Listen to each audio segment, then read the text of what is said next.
Hey, what's up? It's your boy Maze with the proverbial boy Jeffy. We're here in Miami, downtown, Brickell, and what we're about to dive into is how to get out of your mental haze. The days you're walking through your drip of depression or deep depression, right? This is important. We go through phases. Even us, we have a little dip here and there. We might stroll off the path, right? So you need to have frameworks to get yourself out of that lower frequency, that negative space, that haze that you're walking to. So the first thing I'm going to say, the first thing that you completely have access to is your body, your physiology. What happens is when you are in a more depressed place, a mental fog, your physiology mimics that mental space. So what will happen is you'll start to slouch, you'll look down a lot, you'll talk quieter, you'll take up less physical space, you'll take up less mental space with other people. And the issue with this is it goes into, it's just a negative spiral, right? They compound. Your mental reflects your physical reflects your mental. They keep compounding, they keep going down. So what you do is, it's simple. This is so simple, and a lot of people are just gonna brush it off as like, whatever. But it's so powerful. Change your physiology. Change the way you carry yourself. Walk up straight, like your mom used to tell you. It's simple, but it changes the way you feel about yourself in minutes. Yeah. In minutes. It's crazy. You have things what are called power poses. You put your hand up like this. This is the victory pose. You put that right there is the victory pose. And what's crazy is even doing that. Even just doing it. Literally just doing that right now. In seconds, you feel a little bit better. What's insane though is even people that have never seen that pose before, blind people, naturally do it when they experience victory. Their chin is up, they're like that. You might do like, the fist pump, whatever you do when you like score a point in a game or something like that. You're like, yes. If you do that, just like, yes. Say yes. Like that'll actually start to have a physiological effect on you. There's actual studies that have been done on this. This is backed by science. So, motion creates emotion. That's the old adage, right? This is again, we talk about this ad nauseum, but it's like that is why you will almost never see me or him in the club like arms folded, looking very sort of stoic. If I'm out in a nightlife environment and I want to get pumped up, I'm not going to do that. I want to be part of the rhythm of the environment. I'm going to be bare minimum, kind of tapping my toes. This is bare minimum, just tapping my toes to the beat, putting a little smirk on my face. Even if internally I'm kind of like, this isn't how I'm really feeling, I'm faking this. Like you said, within minutes, it's going to start to have an actual effect. And beyond that, with in even more base physiology stuff, and I know you said that, a lot of people are going to say, well, this sounds so simple that you're going to discount it. Right. Well, don't discount it. First of all, like you said, posture. One of the things I started doing a couple of years ago now was going to a voice coach, but during the first 20 minutes of every session, we spend about 20 minutes doing what's called the Alexander technique, which is a series of very simple postural exercises that are designed to bring an awareness to how you're carrying yourself. And over time, these have a very profound effect. At first, I was very skeptical. I'm like, these are subtle movements. I don't really see how this is going to, is this just some kind of quackery? But over time, again, you start to carry yourself in a much more upright posture, which is actually a more natural way. So you become less fatigued. Again, it's less of an impediment to that clear mental thinking. So from doing the Alexander technique, I began to feel like I was communicating more with my whole self, right? When you talk to somebody who's standing upright, you really feel like you're talking to the whole person. And you're not talking to someone from behind this blockage of some sort. And beyond that, what I found personally, a lot of times, if I'm kind of in a mental fog, it's like, have I been drinking enough water? It's so simple. It's like the simplest thing, but people don't.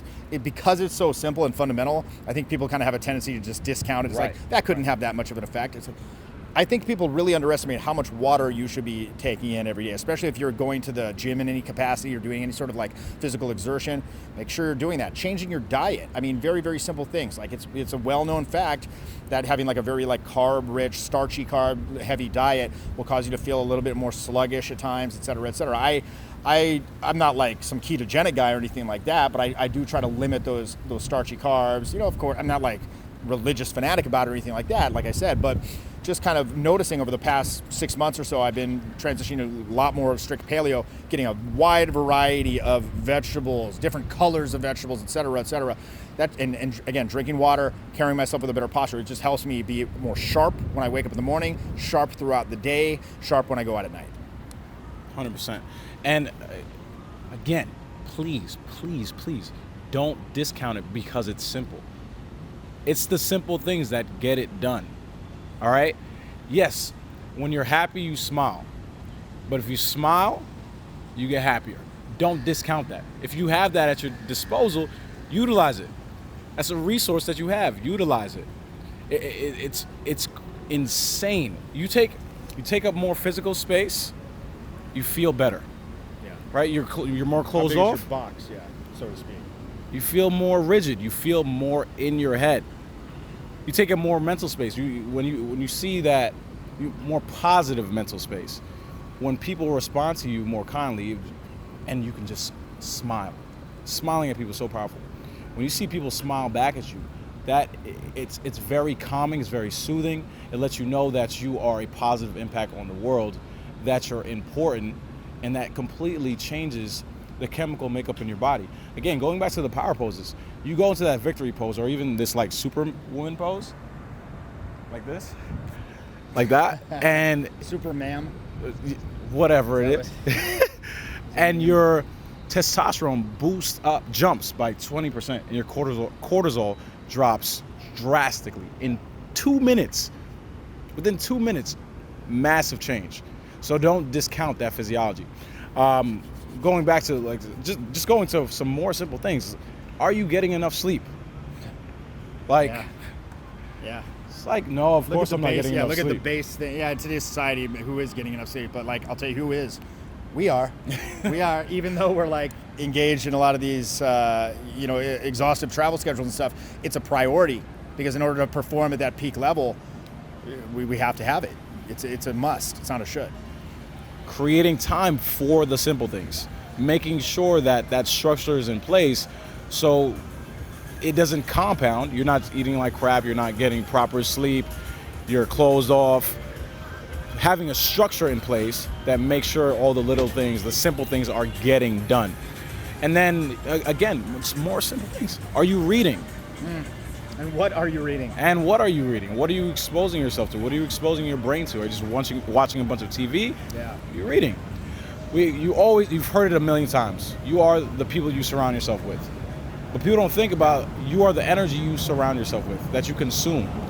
Books is a prime example of that. You're consuming self-help books with a good energy to it. Like, what's the opposite? What's the opposite? Twitter would be pretty much the polar opposite of reading, educational materials, like self-development materials, even like good fiction, even like classic works of fiction will help expand your horizons, expand your levels of empathy and stuff. Again, studies have shown this, but you go on Twitter, it's just a dumpster fire of like, what somebody described Twitter as, like a website, whatever you want to call it, that's dedicated to it so you can find things to be upset about. Like, that's literally what it is. I can just scroll through and find things to be upset about. Or even like, not that, even like say Reddit, for example, great, like memes, LOL, mindlessly scrolling Instagram, LOL, oh, look at this. It's just like numbing. It's not even necessarily like bad, it's just numbing. And that's what we're talking about here, is like a brain fog. How many times have you felt that, where you're like scrolling through, like say Reddit, for example, and you're just like, I know I shouldn't be doing this. You literally know, and you just feel trapped. You're like, oh, only 5 more minutes. And then you like look up, it's like 4 a.m. In fact, there's even like, they make memes about it on Reddit about that, right? So again, you know it's not helpful to you. You know it's putting you into this like passive state of brain fog. You just got to crack out of it. Make a conscious decision to engage with stuff that's going to be beneficial and lift you up, rather than stuff that's going to oppress your ability to function. One last thing I'll add to cracking out of this and being aware of when you're in that space. You need awareness to even know that you're there, to course correct, right? So the issue is a lot of these things you already know that we said. Maybe some you don't, a lot of it you do though, right? So why are you not executing on it? Jordan Peterson talks about this in his book, 12 Rules for Life. But one of the chapters is, it really boils down to, a lot of us just don't love ourselves. Okay. If you're doing all these self-destructive behaviors, if you're keeping yourself in that mental haze and you know you're doing it, the only explanation is like, you don't love yourself. So go into that. And one way to just course correct right now, you have to go delve into why you don't love yourself. That's it's a topic for another day. topic for another of this. Yeah. Beyond the scope of this. But one thing you can do is treat yourself, take care of yourself the way you would take care of a loved one, of your dog, of your mother or your family, whoever you care about. Take care of yourself that way.